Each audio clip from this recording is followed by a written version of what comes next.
Welcome back everybody, it's DestinysJesus here. You guys really enjoyed the last video of me playing my first solo cash cup. This is the first time I'm playing like a third party tournament that's hosted in game. It's the Bugha Cup, got 301 points, which I'm pretty pleased with. Been breaking down what my spawn is, a bunch of things that I'm doing mid game, how I'm approaching my fights, and a bunch of things that I need to learn to improve on. Some decent end games in here, a game that I won, as well as a bunch of games that I should have won. Just breaking down my thought process, like kind of live reviewing myself, going back over it. Hope you guys enjoyed the video and make sure to like.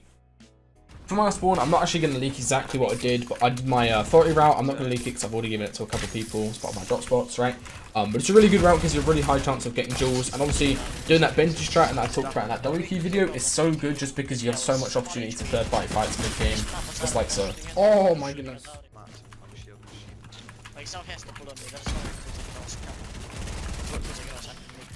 I knew this guy was waiting for a shot on the ramp, so I broke the ramp, placed the wall so his shot was wasted into the wall, edited and then slid a cone so he's looking pretty clueless at the back side of his box. It's really important whenever you're in a mid-game fight to cover all your angles, and this always pays off in dividends when some guy reboxes and you've got an extra piece of control, or he tries to go for a high play and you've already got walls there to stop him. Oh my goodness. I did this really OP cone edit here. The guy can't even see me, just shooting into the cone, and I can get 3 shots on his legs and hit for a lot of damage.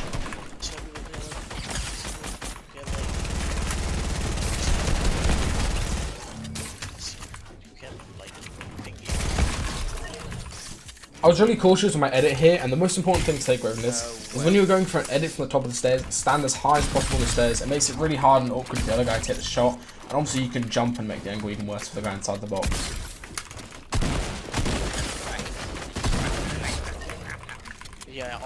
I really messed up this 1v1 fight. I should have just made space and wasted a lot of mats to get all my heals off. I was trying to rush the game and get into another game as quick as possible, which was a big mistake.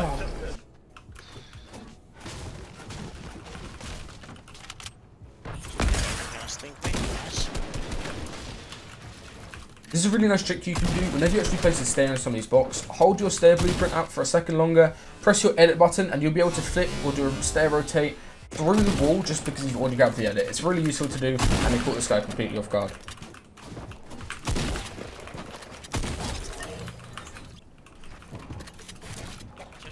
This is a nice low pad trick you can do. Just do that 6-tile wide edit and you'll be able to low pad straight on your box and nobody will be able to recycle it at all.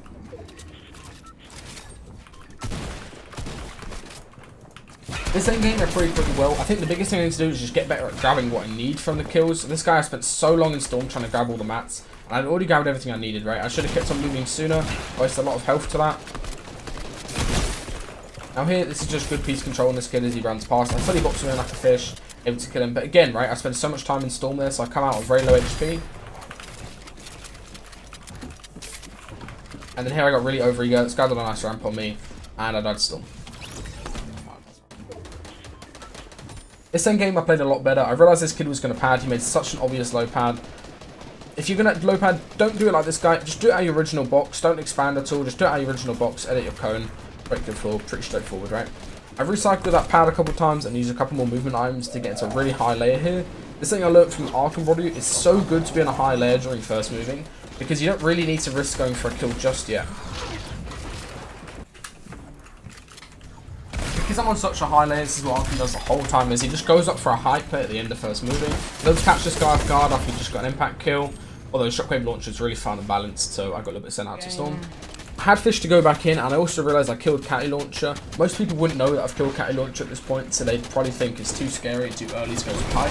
So I'm pretty free to come up on a high level. Bro, what are these kids? I made a really bad mistake here. I thought I was good on rockets, and I just completely forgot to pick up the rockets off this guy. If I actually had any rockets in this RPG, I would have got so many more kills endgame. RPG on height is completely broken. I would have picked up basically everybody in the lobby at that point. So this is my thought process going into this final 1v1 situation. I've reviewed literally every single final 1v1 that happens in every region basically. Whenever there's a solo tourney on, I really know a bunch of different things that you should do and what works and what doesn't. So I knew in this situation I had to go down low, either try to get some free damage so I had an advantage, or I had to go down and steal the mats so then I could play like a mat heal off victory or something similar to that. Obviously at this point, as you're dropping low and the guy's on backside just after getting those kills, you can actually piece control him and get some free damage there, which is really useful. This didn't work quite, however, in my favour, so I actually go up and actually pop the chug jug. This was such a sketchy play. I timed it just perfectly and I was barely able to get it off. So this is how I win the 1v1 at the end, right? I know this guy's going for height. There's no point even trying to contest in my mats. I've got no RPGs. I can't really do anything like that. So I decided to shoot him out, wait for the counter peek here. I knew he was going to counter peek just because I was going for the shots out, right? Then I disconnect him. As he falls, I jump backwards and away from him. This makes it really hard for him to flick onto me. I actually go back behind his character model and he can't really see me. And those shots are very awkward to hit on mouse and keyboard.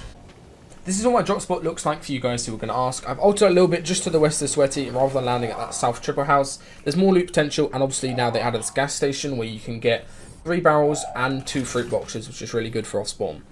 You can also alternatively cut straight into the caravan or trailer park down to the south and get a double chest there.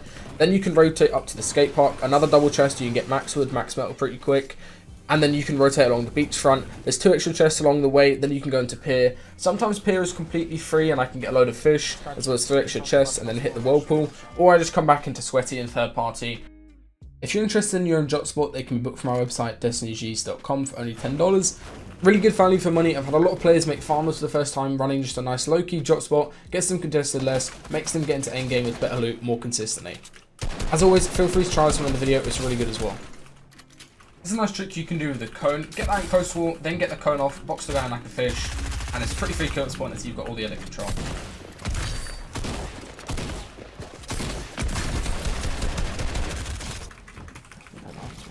This guy made a really big mistake. As you can see here, as he drops, he double swings. Easy timing shot from me. He kept on making mistakes throughout his fight. Forgot to cone his box, and I was pretty free. In this endgame, I actually got a max distance first moving zone, which is normally really bad, but a decent amount of crash pads. Something I learned from the recent VOD review that we did was make sure you always pre-build towards zone a little bit. This just makes it easier to crash pad, easier to launch pad from, and this is a nice little thing that I learned from the Teak VOD review as well. It's just making sure that you don't have a floor in your box. Got a really high elevated layer here with a crash pad, was able to get a tag on this guy, and then just went for height. May as well full send it, right? It's pretty free to go for height this early. Nobody really contests it, just because everybody's so scared of Catty Launcher. This is a big mistake that one of the players in my group has made. He's fixed it now and he's performing a lot better. But make sure whenever you're playing height, don't rotate off it too early, right? Sit on there for as long as possible, especially when the moving zone starts. The second moving just started there. Then go front side, try to reconnect or just use some movement to get towards it. And you can keep holding height. What's really important is also to keep track of mythics, right? I see Catty Launcher over there, get some shots on him. I hear Glider around. It's always very important just to try to focus players who actually have mythic items, since they're probably going to be the biggest danger for you when you're playing height.